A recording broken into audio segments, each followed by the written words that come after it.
Parliament. What you can see down there is a part of the fence that covers Parliament buildings on the Senate side down. The sense of security here, very heavy. We have seen members from the General Service Unit, including members of the Reke Squad. And you can see just the amount of police officers and security officials right inside Parliament trying to guard it. I want to give you a picture of what has been happening here and show you exactly what transpired about an hour ago or so when members of Parliament, a majority of them, voted in the finance bill in the third reading. My colleague Jen Gaturi will just come with me as we give you a sense and an idea of that. Remember, this was the final vote that the members of Parliament had to make before that finance bill is taken to the President for approval and signing. If we can check on my right side, that's actually my left side, you can see a lot of tear gas smoke coming from that end.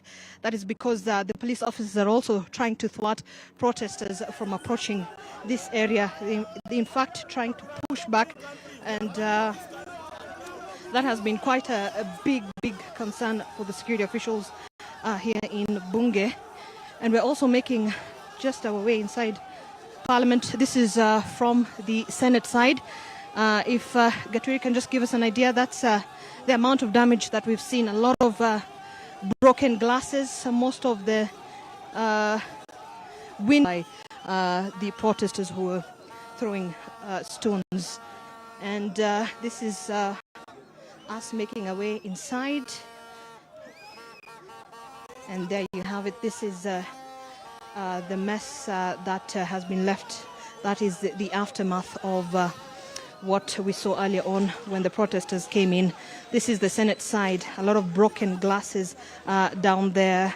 We can also see that the poles that hold the national flags, they usually have the display in the Parliament building, smashed down against the floor.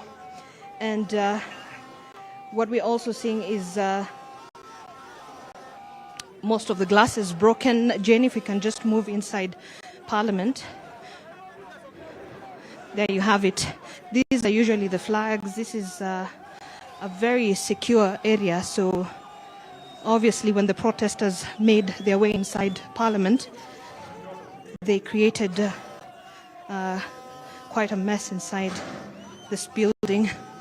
So I'm just walking with Jane as we try and get you to give you a better picture of the area now. So this building right now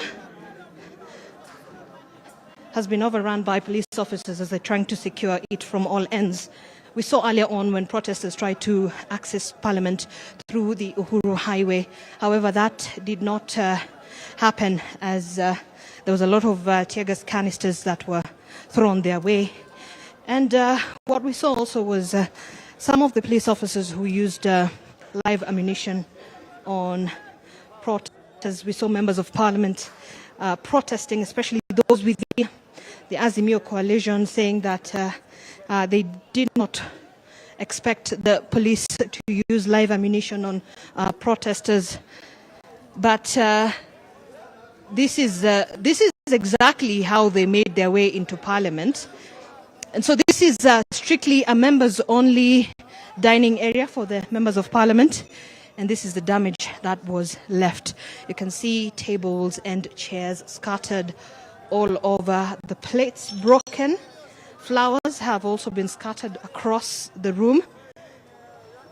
And we'll just walk in to the lunch service area as well. There's a lot of food on the ground as well, quite slippery, so we're going to move a bit slowly as we give you that picture.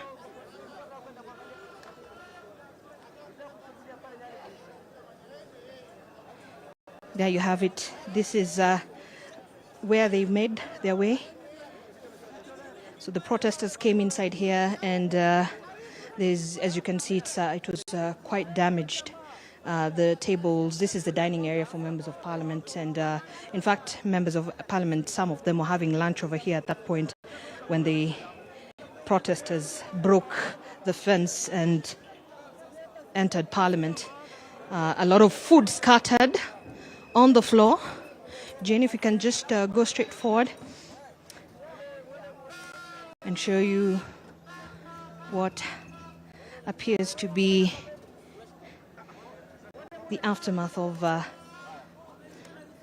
the Occupy Parliament protests, when a section of protesters made their way into Parliament. I'll take us through the other part of Parliament as we exit the members' dining area.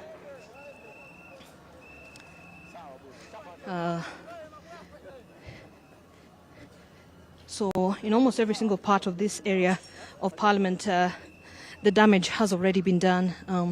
Those are the pieces of broken windows scattered across the floor. You can see most of the area that is covering this members only lounge by the members of Parliament really damaged. And it's quite empty at this point. There really are no members of Parliament within Parliament right now. They made their way to County Hall when the protesters came in. So let me also give you a glimpse of how near the chambers look like. All right, so we allowed to give you an idea of how inside the chambers look like. However, we have pictures of what happened earlier on. Just a sense of what has happened. There's usually a TV mounted on the wall of the Parliament buildings right outside the chambers. It has been broken, and down is a lot of damage. You see flowers and papers, and security officials are asking us to just give them the privacy, so we'll not be giving you that picture right now exclusively. However, we do have those pictures, and Jane and I will be sharing those pictures later on our 9 p.m. bulletin. However, as we move towards, we're going to go around Parliament buildings through Senate and also show you the other part of the Parliament that has also been damaged. We saw a number of vehicles belonging to members of Parliament also stoned. So that is what happened. So let's just head this way. Allow me to just take us through that, and Jane will be giving us pictures, and I'll be trying to get a glimpse of what else I might have missed in trying to really assess how the situation looks like right now.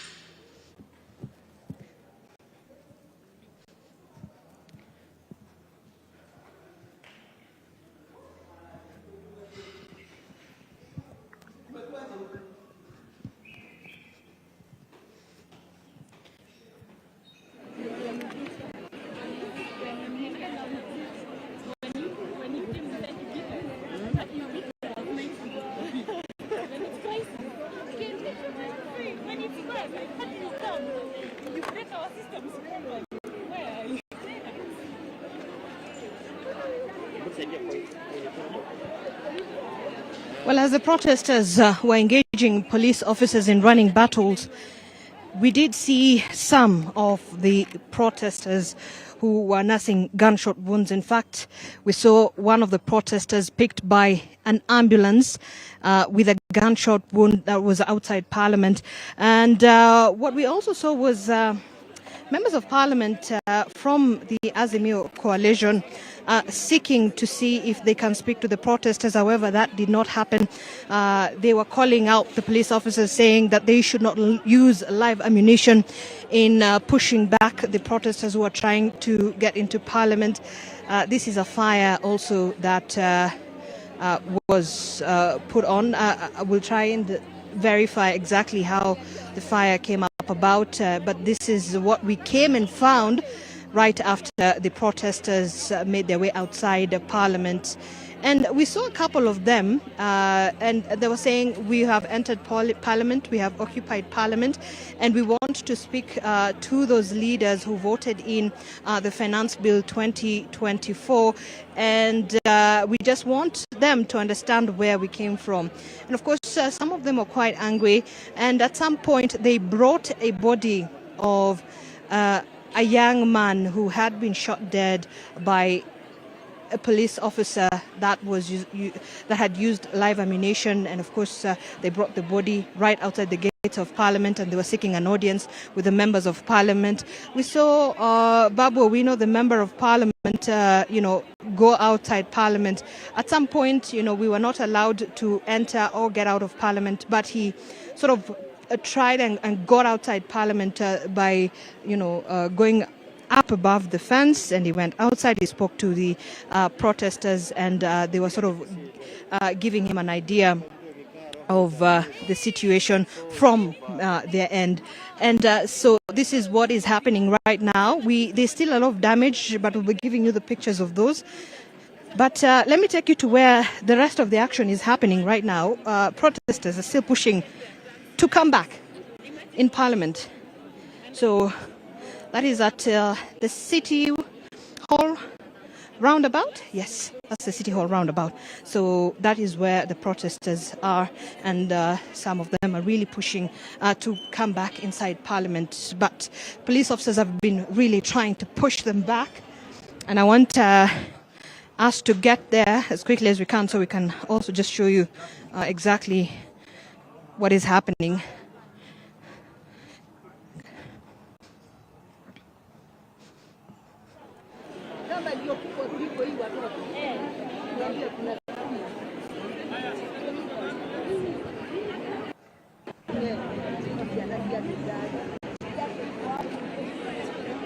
NTV's Zainab Ismail there taking us through the damage and destruction at Parliament, reiterating what Melita Olatenges had shown us, an absolute mess in there as a result of Occupy Parliament.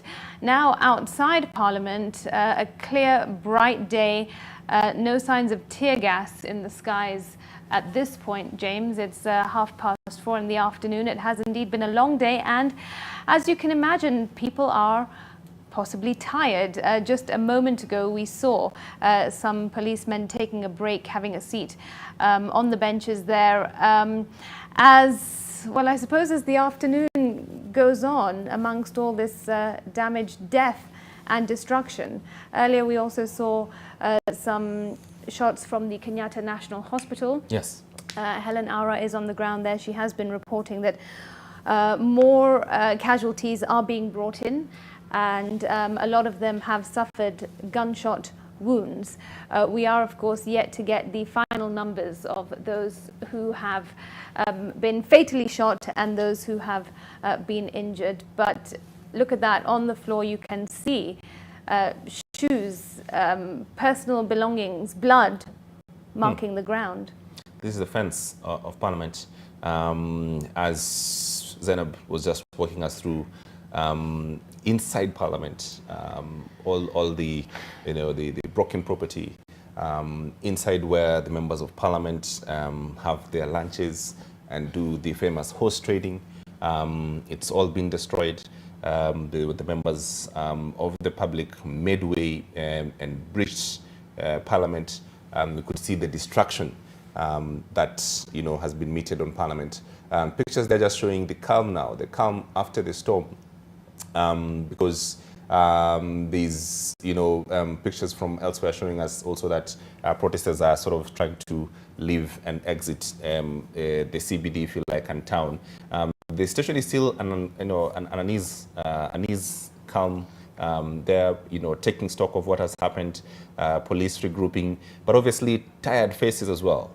This has been a whole day of engagement from 8 in the morning. These policemen and women, haven't seen any, but I assume they were there as well. They were mobilized and they were on location by 5 in the morning. So the members of security forces are also visibly tired from the whole day of engagement with protesters. which has to be said was largely peaceful, from the first two that we saw and today, until reports of goons who had infiltrated and stone throwing and muggings and that sort of criminal activity started and has culminated with getting us here, where we have all these pictures of violence, which has ended up with occupying parliament, if you like. Right, and I suppose the concerning thing is what to expect this evening in terms of what the streets of Nairobi and perhaps other cities are going to look like once darkness falls. Of course, the Interior Cabinet Secretary gave the directive that these protests must end by or at 6:30 p.m. this evening. The likelihood of that happening, I don't know, considering there have been fatalities. People have lost their lives. And on Thursday, of course, the demonstrations continued deep into the night. It's now 4:40, so there's about just under 2 hours to go for people to really stop and get home. And at least from the pictures that we're seeing, it appears that the demonstrations, at least in this part of town, have settled down. Right. Across other parts of the town, it may still be quite lively with chanting and demonstrations. As you can see in Eldoret. Yeah, exactly. To your point and to your cue, yes.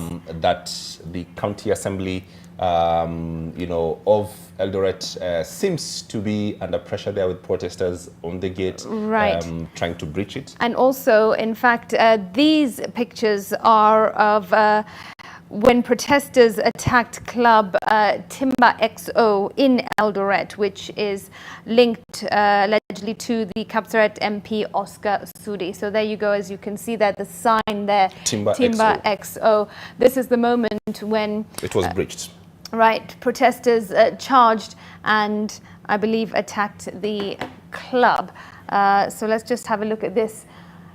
There you go, police within the area and the protesters trying to gain access.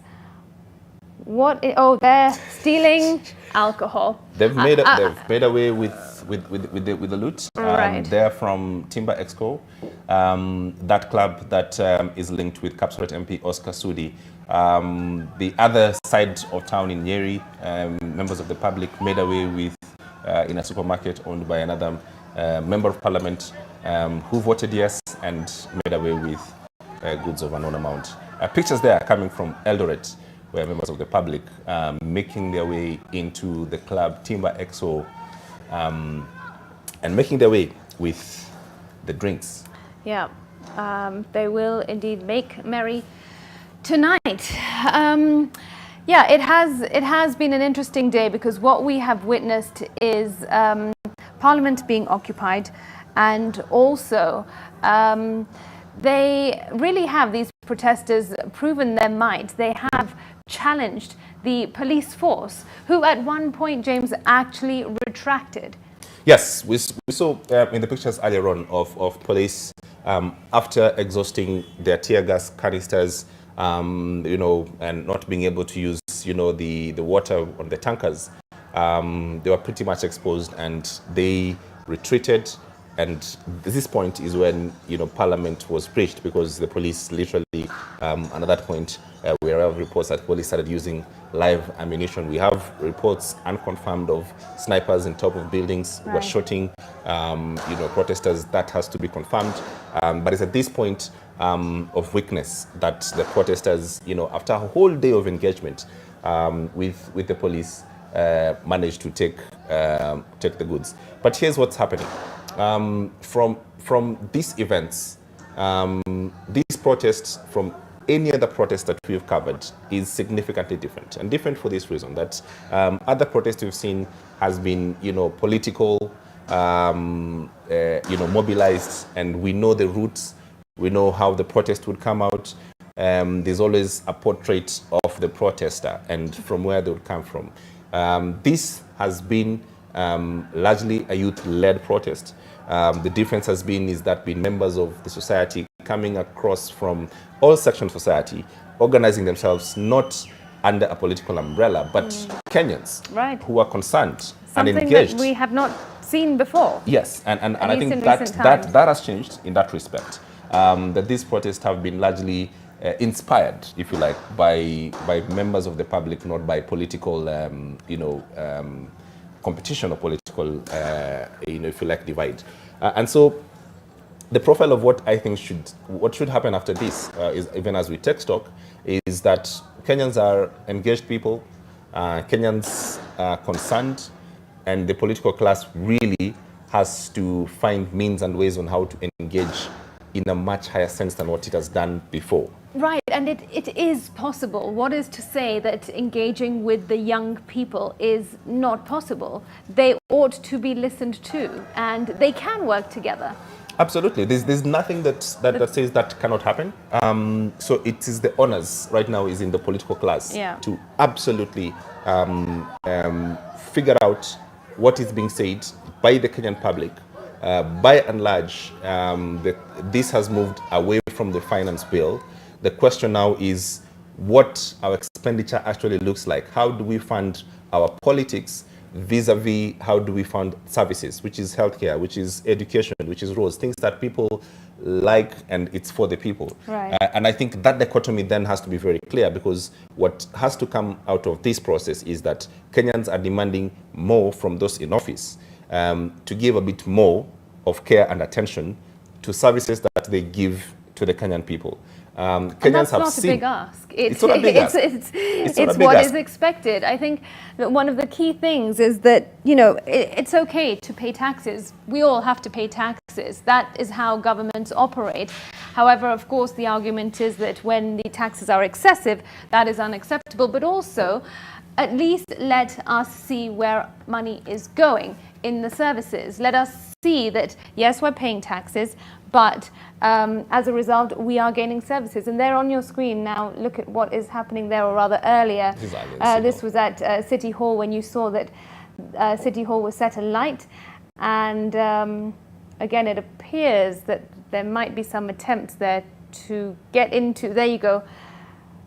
That is attempts at breaking in to shops there in the CBD. And this is a problem, Smriti, of see people making away with furnitures and things like that. This is the problem, and I think it was questioned earlier on in other spaces that once the political class imagined that this protest can be infiltrated and include other elements, they lost the moral ground of them now calling out what has happened or what is happening. Yeah. We've seen, and in the last two protests, that businesses were not robbed.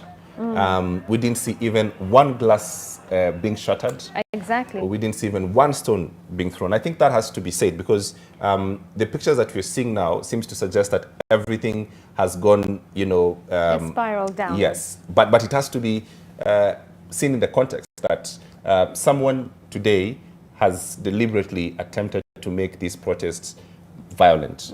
And this is the effect of that. But in the bigger scheme of things, Kenyans have shown, youth-led, that it's possible to organize peaceful protests. It's possible to go and suggest what you want. And it's possible for you to sit down your political leadership. The pictures of your screen earlier on in one of the shops, obviously being ransacked. This gentleman obviously has made away with a suit, from one of the shops. This is what we do not want to see. This is absolutely what we don't want to see. Exactly, and exactly what you said, James. This is what we did not witness last Thursday and last Tuesday. A stark difference. So indeed, something has changed. Someone has ordered something, and it has come to pass. Yes. This is NCBA Bank around on City Hall. There's quite a cost of what has happened, and trying to figure out, trying to come to terms with what has happened today. From the businesses, but mostly from the Kenyans who participated today. One of the things that cannot be hidden, Smriti, is that there were possibly, if there were 100,000 people in the city today, there's possibly 100,000 cameras from the city today. If there were 500,000, there's 500 different viewpoints. And hopefully that what should happen is the Kenyans who came out today to populate social media of what they saw, so that we can collect and put a picture together of what happened today. And that would give us a good sense of the protest today. Yeah, it has been a hugely eventful day. We've been covering it for you since it began early this morning. It is now approaching 5 o'clock in the evening. The protesters have been given an hour and a half. James, correct me, is it an hour and a half to end the protests or to go home? To go home. Yes. Okay. So by 6:30, protesters need to be home. Because we're not seeing demonstrations as such on the ground at the moment, yes. At least from what we can see on our screens. Yeah, I think the sense that I'm getting is from 3 p.m., some sections of groups of protesters started dispersing perhaps, yeah. and going home. In the next hour or so, I think we'll see less and less of this. That's not to mean there would be a group or two that would still remain up to late at night. Yeah. But I think they are respecting those orders by and large. I think also by and large they respected the orders of, personally, I witnessed today just right outside the Nation Center of a gentleman who had picked a scrap metal, a road furniture, and tried to walk away with it. He was stopped and he was asked to take it back. Wow. So this incident have happened a lot of people who tried to steal, spoil public property. They were stopped. There have been attempts, right, but they've been stopped. Yes, yeah. So I think that's the story that we should go with. Most people should share, even as we contend with these pictures of violence and breaking, of buildings and certain shops. Yes, I'm feeling still so surprised that we have witnessed what we have witnessed today. As of the morning, firstly, I think the biggest surprise was that, excuse me, the demonstrations began as early as they did, which was around 8 a.m. I don't think we've seen that before. No. Political protests have always started around midday or 12 p.m. thereabouts. So they have not given up. They have fought a good fight. They have overcome Parliament. They have challenged the police, who at one point were clearly defeated. And now we wait and see what the evening will bring. No doubt we will have reactions on the finance bill itself, which of course is the cause for these entire demonstrations. And this is week 2. Who knows what the rest of this week will bring. After today, will the plan by the as said,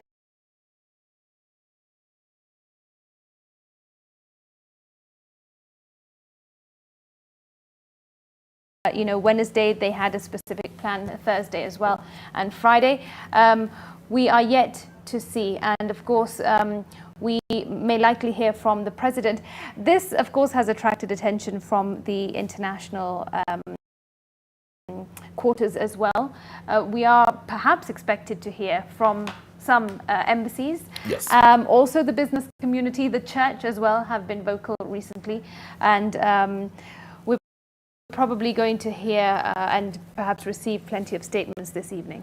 It does appear so. You'll be surprised if that doesn't happen, because these events that we've seen, obviously unprecedented, never seen before, shocking if you like, and has shifted something in what has been the belief of what Kenya democracy, Kenya governance looks like, has really shifted perceptions of what has been largely thought about Kenyan youth, and something that dramatic happening suggests that we should change and we should get to hear from all these other interested parties, and we do expect in the next 30 or so minutes or 45 minutes to hear from international community and the embassies. There is a possibility also that the head of state, who landed an hour ago from Nigeria, to also give a statement or address the nation, if you like, because these events today have been unprecedented. The events today have been shocking, and the events today have shifted something. They've shifted something in the body politic of this republic. Those images, not only of parliament being breached, the images of members of the public getting inside parliament, in destruction of property, but also of police firing live ammunition to protesters right outside parliament. The place of representatives, that absolutely is unprecedented. You have been watching NTV the entire day. We certainly hope so anyway. As we approach 5 o'clock, a reminder that our coverage continues, but also keep watching us on ntvkenya.co.ke/live. That is on our website, and follow us on all our social media platforms. That is at NTV Kenya on Facebook and also on X and Instagram as well. We are, of course, seeing many young faces during these protests, something that has certainly caught Kenyans at large by surprise. But you were speaking about the fact that these protesters have pushed on, James. I mean, the sheer determination has, of course, been one thing. They Yes. have been full of energy. It has not ended. And it really goes to show how spirited they are and how determined they are to fight for their rights and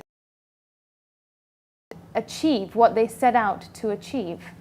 Right. There's that planning and the conversation that young people and all the groups together have been putting together. From last week, and you could see the organization, you could see the discipline, from not just the messaging, the graphics that was being put out, sending out the message on TikTok, on Instagram, on Twitter. You could see the cohesiveness of the messaging and the organization, and you have to give it up to this new brand of Kenyans, if you like, on how to send out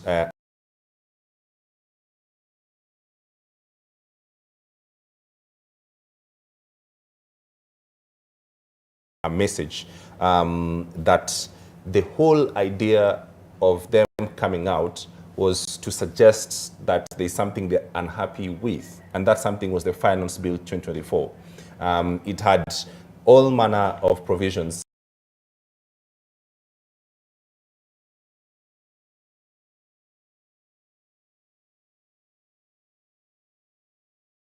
that, if passed as they were going to hurt on the creative economy. They were going to increasingly reduce the income of those who are working, on various number of taxes and how they're getting taxes. But most important, I think we forget that there's this Finance Bill 2024, for me, one of the most insidious things that had been pointed out was giving the Kenya Revenue Authority this power to, to look at the back end of all your data, right, on your M-Pesa records, and out of that figure out some tax that you need to pay. I mean, some of those really were quite absurd.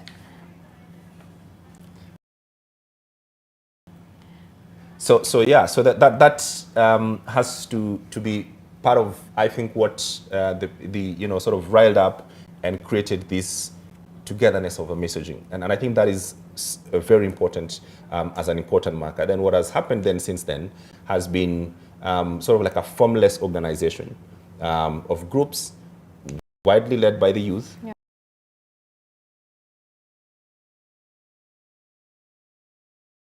Is wrong, I think, with the Kenyan public, the body politic of the Kenyan public, that the Kenya does not have a revenue collection problem. Kenya has an expenditure problem. When you have offices of the executive,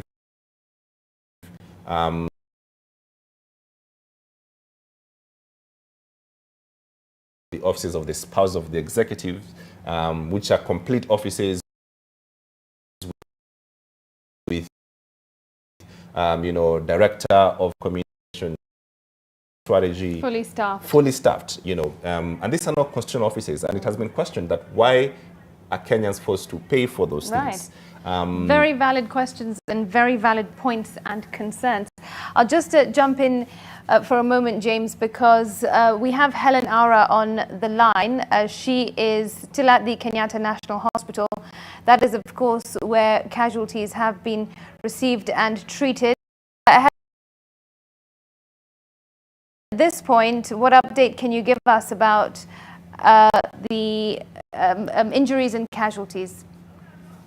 All right, Smriti, we've been here for over 20 minutes and we have seen over close to 15 casualties being brought in by ambulances. Quite a sad and tragic scene. One of the ambulances came in, it had been stoned. The drivers, even the paramedics within the ambulance were quite traumatized as they got here. Most of the injuries that we are seeing also coming in here are soft tissue injuries. The critical injuries that we've been able to see are one young gentleman, to be precise, whose head was wrapped in a bandage and the bandage was full of blood. So it is yet to be established whether he was hit by a tear gas canister or whether grazed by a bullet, but the severity in which his head was bleeding was quite concerning.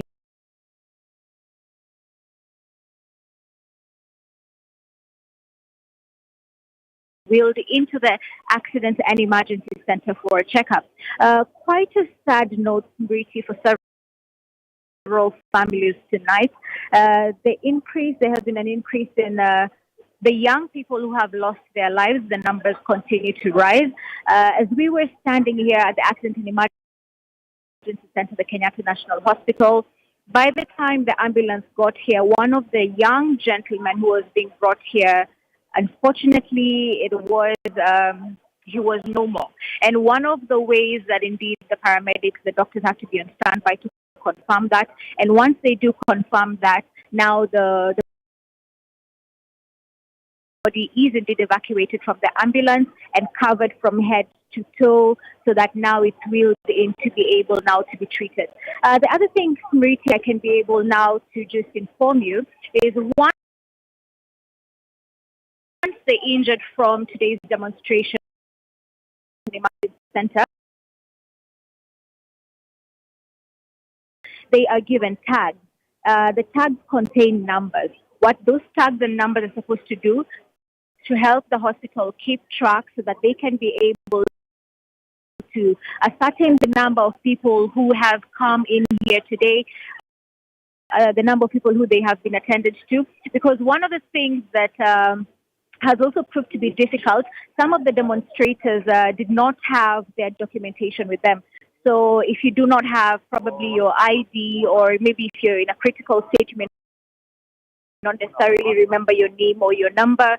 Those are the tags and the numbers which they will be able to identify you as it now. And still, as you can see, more ambulances are continuing to stream in. It's actually a very sad day in Kenya today, because the number of ambulances that are still continuing to come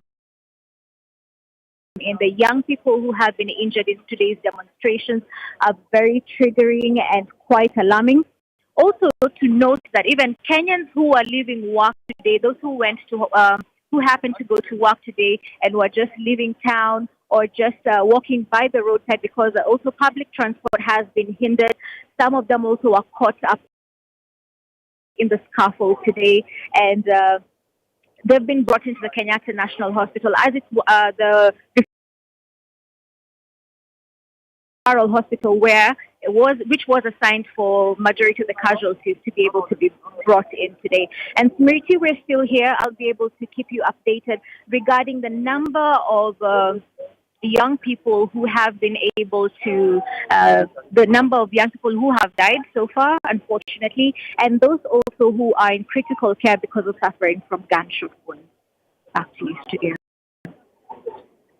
Helen, Very much. That's NTV's Helen Ara coming to us live from the Kenyatta National Hospital. She has reported that there have been several casualties there, a number of injuries.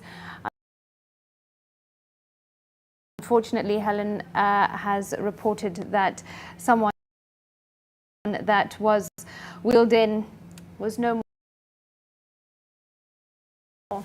Lives have been lost. We are yet to get a confirmation on the number of fatalities, but we are certain that there have indeed been fatalities. Yes. Live bullets were fired outside Parliament at that moment this afternoon, a couple of hours ago, when a huge number of protesters gained access to Parliament Road and thereafter into Parliament. That was the moment when live bullets were fired. Triumphant day for Kenya. In many ways it is, James, but it is also an absolutely tragic day when it comes to lives lost. It is. We have a contingent of correspondents, reporters, photographers, videographers across the country, across the Republic, who have faithfully throughout the day brought to us images and updates from all the corners of the country today, where protests, including Eldoret, which is Eldoret, yeah, there. yes. The pictures, I think, live on your screen now. Yeah. This very later in the day, and we have been, and we have to trust what we've seen, where there have been running battles and injuries that we've been able to see, witnessed by our reporters on the ground, not just here in Nairobi, but in places like in Eldoret as well. As we have said, characterized the day, it's been largely peaceful. Protesters largely conduct themselves, within the confines of the law. But in Nairobi, there were reports of infiltration by goons, and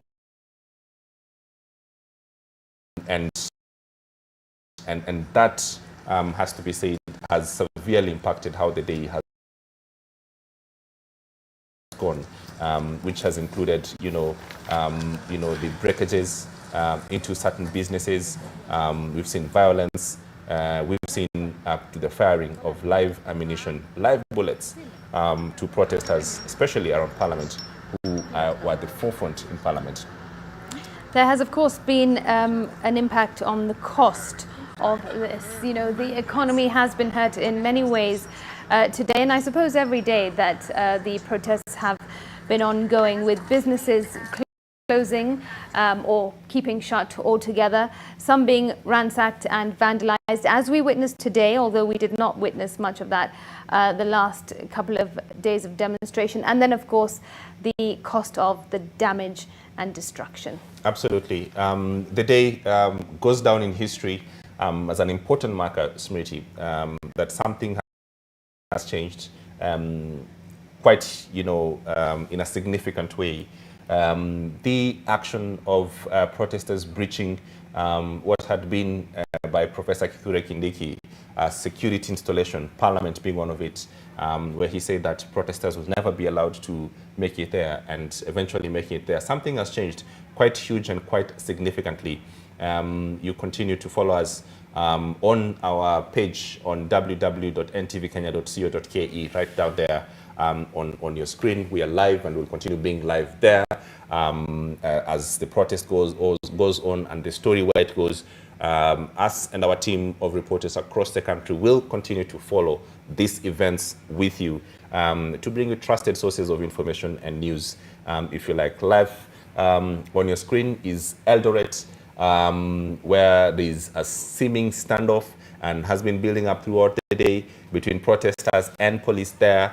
Earlier on, the protesters managed to get into Timber XO, which is a club which is closely associated with Kapsaret Member of Parliament Oscar Sudi, and the protesters managed to get in and they made away with some valuable drinks, Smriti, that we saw.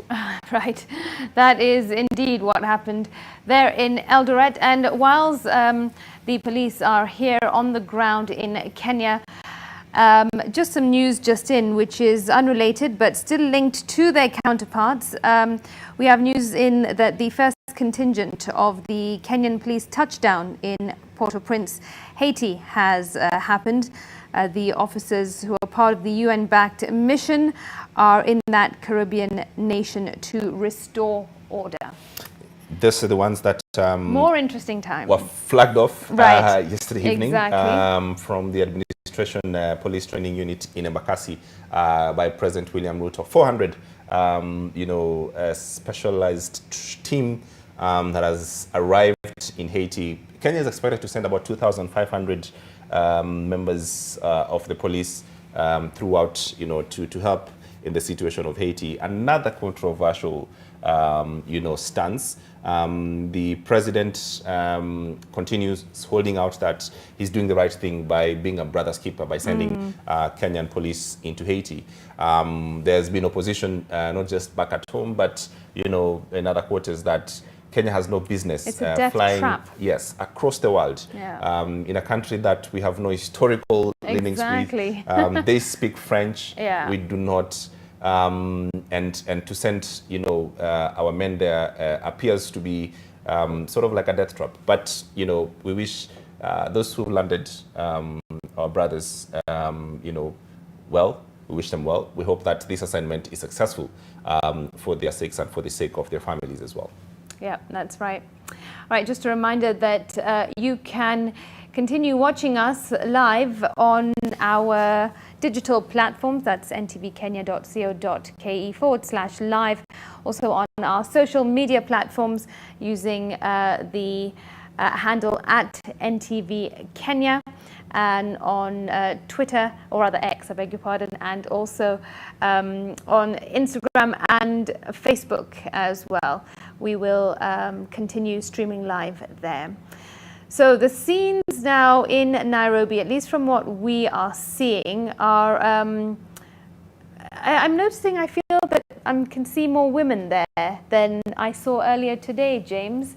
I didn't actually see that many female police on the ground during the day, did you? No, so these are the administration police specialized unit from the training.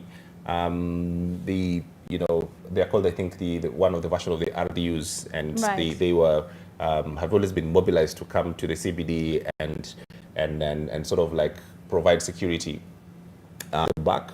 Harambee House Annex, I believe it should be,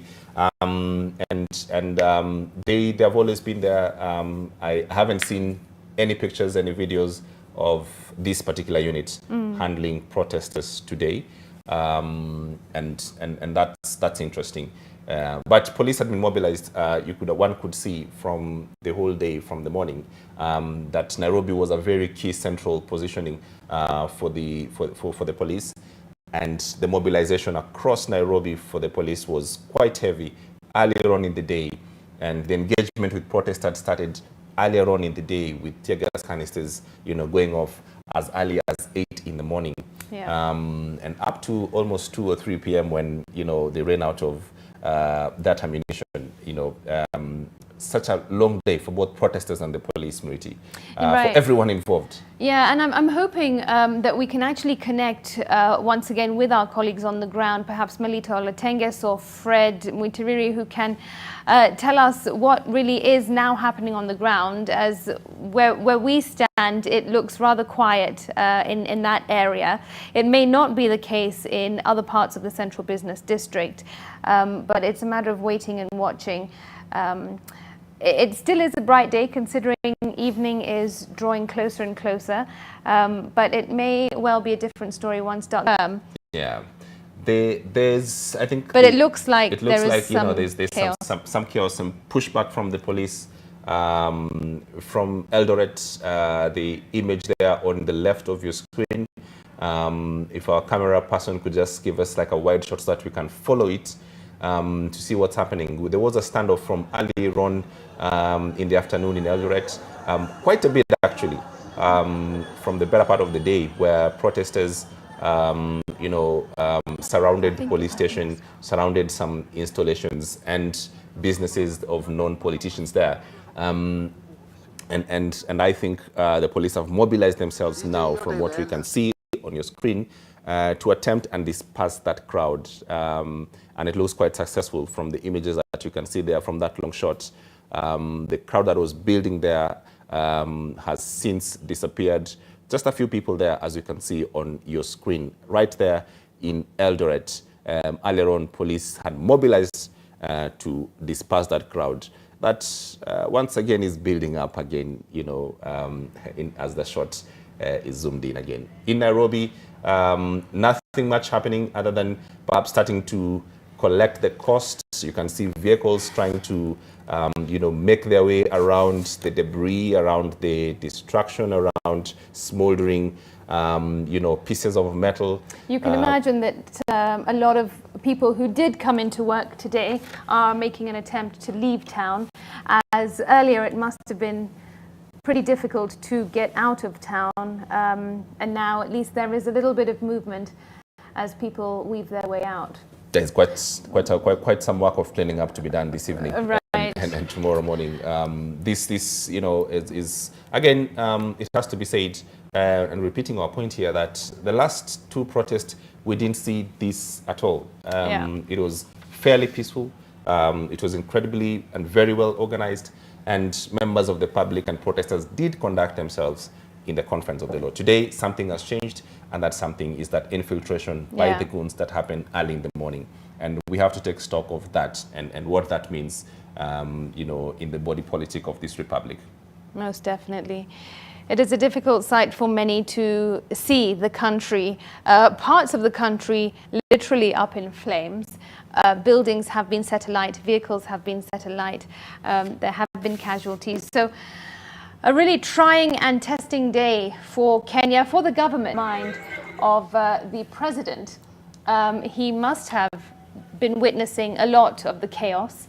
I'd really be curious, as would many Kenyans, to hear from him and really find out what he could be thinking. I mean, these are young men and women who have come out and stormed Parliament and succeeded. Yes, in their effort. So if we just to run back to the talking points that the president had adapted from Sunday, which is sort of a climb down from what was suggested earlier on, that of the Gen Zs, of the young people who had come out to give their views and express, their dissatisfaction with the Finance Bill 2024. And all the leaders of Kenya Kwanza since then, who had adopted quite a difficult stance, or a hard stance, if you like, or hardliners, from KJ, leader of Majority Kimani Ichung'wah, and the rest of it who had spoken, they adopted a different tune and said, well, we can now see, and we're in agreement with the Gen Zs on what they've done, and we are listening to them, and want to tell them that their cries have not gone unheard. So from that point of view, one would think that then the president will proceed from that point of view, that perhaps the listening that he had done wasn't, quite on the correct tempo and the measure. Right. Maybe it's a bit intense, and maybe the protesters representing the whole country need a bit much more, pushback from this finance bill. And the question, as we've spoken before, what options, according to what our leading story today on the Daily Nation was, what options that the president has? One of it, one school of thought said is a finance bill, so the president cannot do nothing but sign it. The next school of thought is, he's the president, this is a political process, and he of course can withdraw it. He of course can go back and say, look, we are not in a crisis. The government will still be funded. Let's forget this because it's caused, this, much brouhaha, if you like. But most importantly, doesn't end here. That there's questions that have been raised during the last 2 weeks that are so fundamental and so important to how we govern ourselves. The question of how we fund ourselves. The question of how, and someone asked, quite correctly, are we building a police state, or we are building, a republic that follows rule of law? So the judiciary cannot get half of a department in the executive of office. Right. And so those questions are fundamental and important on why we give healthcare X amount vis-a-vis what we put in security, for instance. Right, and there are certainly big questions that will come after this. Again, I've got to interject because Zainab Ismail is now joining us live. Earlier when we spoke to Zainab, she was at Parliament. Zainab, do let us know where you are now and what update can you give us? All right, so we are still right outside Parliament, and just a few seconds before we went live, there was a tear gas vehicle that passed. I think there was a tear gas that had been thrown. So forgive me if I'm tearing on air. It's because the tear gas is quite stinging and the eyes cannot really take it at this point. But still the situation remains a bit calm outside Parliament right now. If you can see, still a heavy contingent of police officers stationed here right outside Parliament. And even you can see the blockade of police officers along the roundabout of City Hall. You can see the water cannons there. Those are the vehicles that they're using to blockade the roads. There is no access whatsoever to anybody who is trying to make their way to Parliament on any of those roads. If we could just walk with my colleague Jed here just a little bit to see how it looks. So, suddenly this is just how it looks, but I can't give you an exact picture because I can barely open my eyes at this point. So Jen is just going to give you an overview, and then I'm going to come back in a few minutes once I wash my face to let you know where the protesters are right now and what is happening.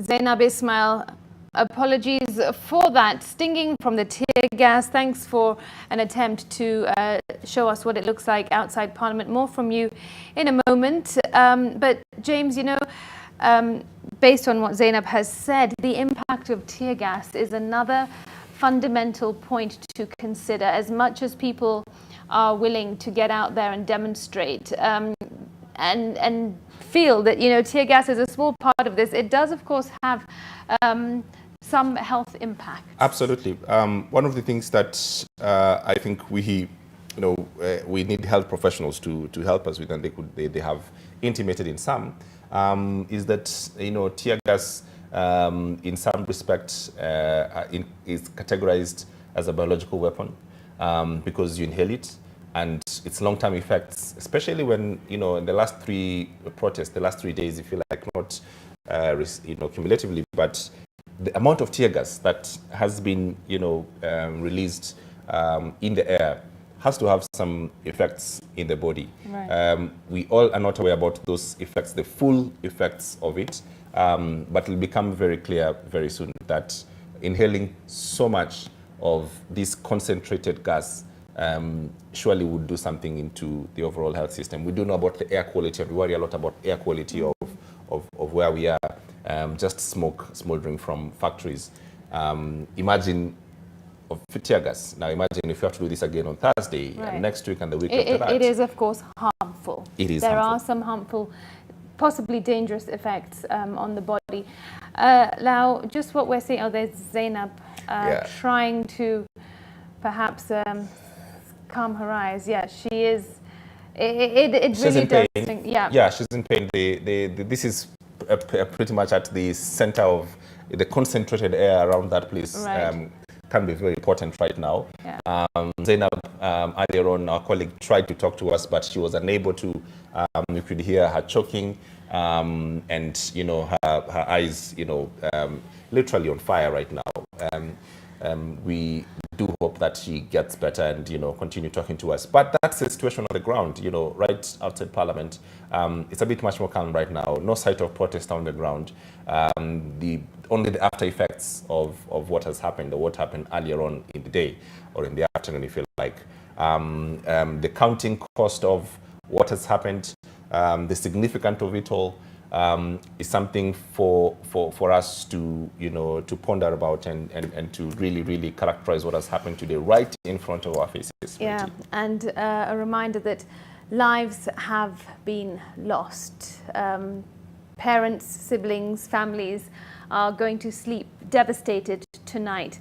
Indeed, knowing that their young people, their children or their sisters and brothers fought and went down as a result of fighting for their rights, fighting for democracy. But right. Yeah, this is earlier on in Mombasa.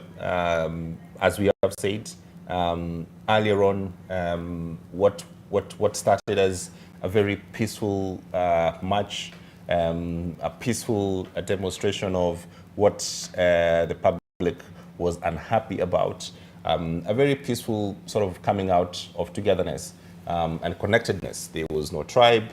they were one. They were one in that period, in that time, and I think that. And as one, they won. They won. You know. Yes, and yeah. So I think this is, you know, some of the things that has to be considered of what has happened today. That the Kenyan democracy has to be seen from a good lens, where to take stock of what has happened. That it is possible for you to come out and express yourself peacefully, and for you to be listened. Article 1 of the Constitution that, you know, people can demonstrate and they can show, you know, they can come out and picket. It's Article 37, I beg your pardon, of the Constitution. And we the people, if you like, from that 2010 Constitution, 14 years later, just coming to life of what the Kenyan people had given themselves, the ability to do this, to come out and showcase what you're angry about, to come out and say, well, still, the representatives must listen to us, regardless of how it was voted. And we have to remember that this is regardless of, you know, how the MPs voted last week and how MPs voted even today, you know, earlier today in the committee stage of the Committee of the Whole House, if you like, to push the bill to its final process where it will get you know, either to be assented by the president, who can receive it anytime now. Right, and a reminder that this chaos has not just been witnessed in the capital city, Nairobi. We have our reporters dotted across the country, bringing us up to speed on what has been happening there. What you're seeing on your screen are earlier pictures from inside and outside Parliament. At the bottom of your screen, that breaking news tag that houses and cars have been burnt in Eldoret. And on your right, a reminder that you can follow us on ntvkenya.co.ke/live. Also connect with us on our social media platforms at NTV Kenya. Just some brief updates coming to us from across the country from not so long ago, about perhaps half an hour ago. Our colleagues in Meru have said that protesters burn a police post in Mawa town. Protesters now battling police near Igembe South CDF offices. Several protesters injured. We have coming to us from Kwale County, a foreigner is harassed by police in Diani, Kwale County during anti-finance bill protests. A scuffle arose between police and angry protesters. The unidentified foreigner was carrying a placard. Also in Mombasa, protesters lit up a fire along the Digo Road as police shot to disperse angry protesters. And then we have an update also from Meru. One of the protesters was shot there. A police post was raised and the police were battling demonstrators near Igembe South. That happened at around 5 o'clock. And we also had the municipal court in Eldoret set ablaze. I think that might have been on Tuesday, however. And then police officers in Mumias town removed stones barricaded on Mumias Kakamega Road. So as you can see, really the protesters are still in full force and in several parts of the country. Molo MP Kuria Kimani's house was vandalized and properties of an unknown value looted by rowdy protesters. And in Murang'a town, There was a fire due to the anti-finance bill demonstrations. The demonstrators blocked the main town road and set a newly done roundabout on fire. That is reported by our colleague Martin Mwara. Protesters flee from riot police in Kutus town, that's in Kirinyaga County. And an update from Molo. Rowdy protesters access Molo MP Kuria Kimani's residence, vandalized unknown amount of property. And of course, we showed you earlier several shops have been counting losses in the central business district here in Nairobi. Right. Just an update from the Kenya Red Cross just 2 minutes ago says that our vehicles have been attacked, staff and volunteers injured. We have no contact or role in transporting persons other than the injured. The Kenya Red Cross continues that the rumors must stop. We can't provide life-saving interventions without access and safety for our staff and volunteers. It is crucial that we are granted access to continue our humanitarian efforts without hindrance. It is quite unfair that we are being accused of whisking members of parliament while our staff and volunteers put their lives in danger to provide critical medical care to those in need. That's from the Kenya Red Cross 3 minutes ago. Okay, and there has been another statement, just searching for it, that was from the Amnesty International, I believe. So, as we mentioned, there will be plenty of statements coming through. Kenyatta National Hospital, of course, they have been receiving casualties from the demonstration with various kinds of injuries. They are currently dealing with treating those casualties, and also surgeries are ongoing. And yeah, there's still running battles in Eldoret, at least. As of this, our team of reporters and videographers will send us pictures and videos live. We'll be sending that on your screens. There's continued for this late hour of the day, in some towns, at least in Embu town, where the Embu governor's office was under attack earlier in the day, and police had to push back. The video pictures on your screen right now are playback of what happened earlier in the day, when protesters engaged the police in running battles, earlier in the day. That continued, that characterized huge part of the day, but mostly it has to be said that most protesters handled themselves, in decorum, within the confines of the law, and it ended up at around 4 p.m. or 3 p.m., I beg your pardon, where protesters breached the gates and the fences of Parliament made inside, forcing members of Parliament to retreat into the Bunge towers and eventually being whisked away by special forces into respective safety. There you have on your screen images of the situation earlier. I think that must have been at 1 o'clock, as you can see from that clock, if indeed that clock is working in the CBD. But this was some of what transpired this morning. Let's just, if we can, listen in to some of these shots. There's Helen Aura gives us an official numbers here on official numbers from KNH, 115 casualties. Right. Fatalities, 2 dead on arrival.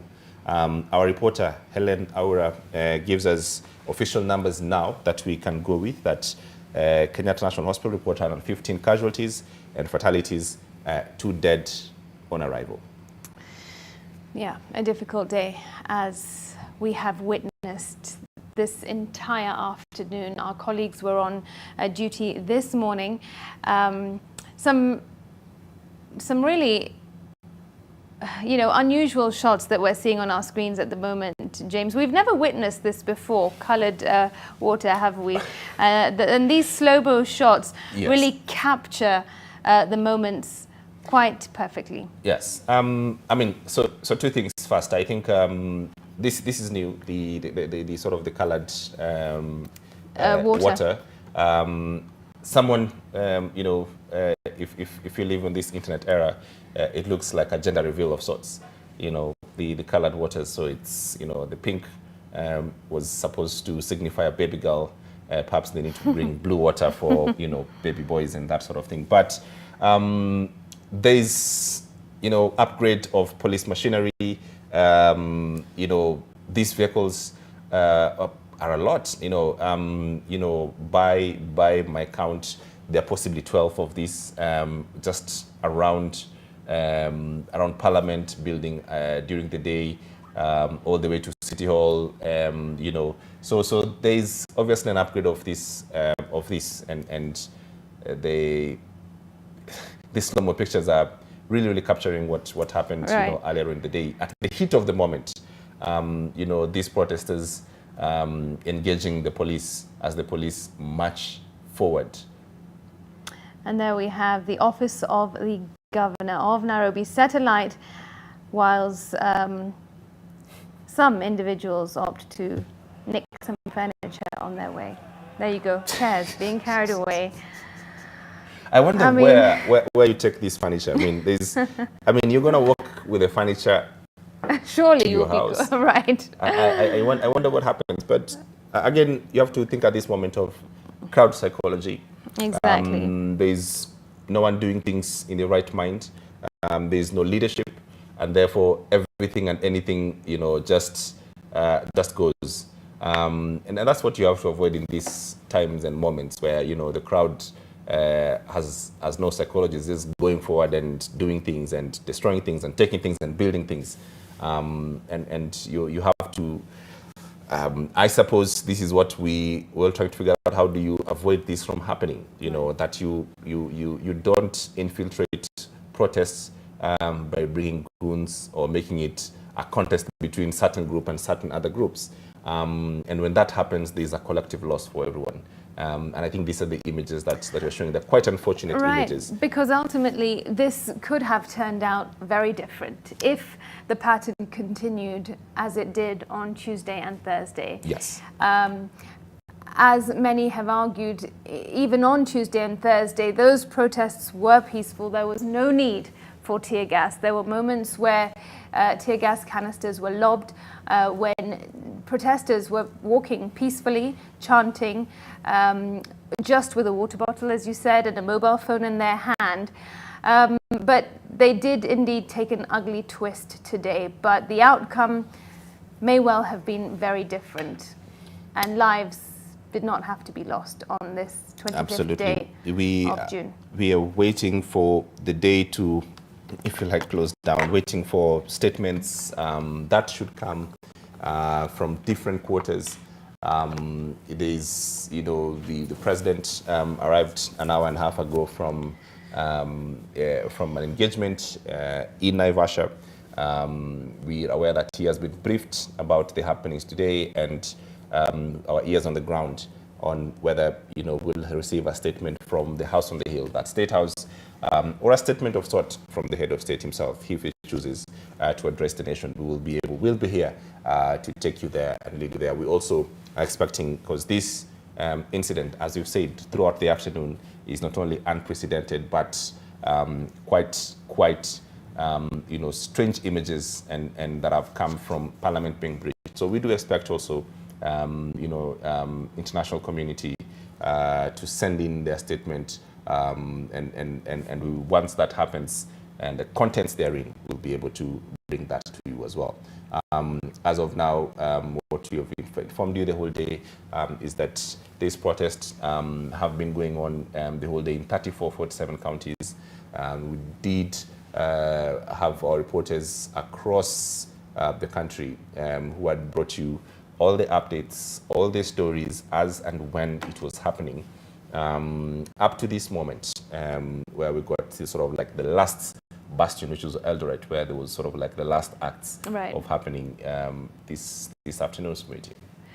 Yeah, it has been a challenging day. I mean, these tags across our screens, Eldoret House has been set alight, and also other buildings, and now we're seeing a supermarket has been looted in Nyeri. We saw destruction in the central business district as well here in town. So there has been a lot of damage, a lot of destruction, a lot of chaos, deaths as well.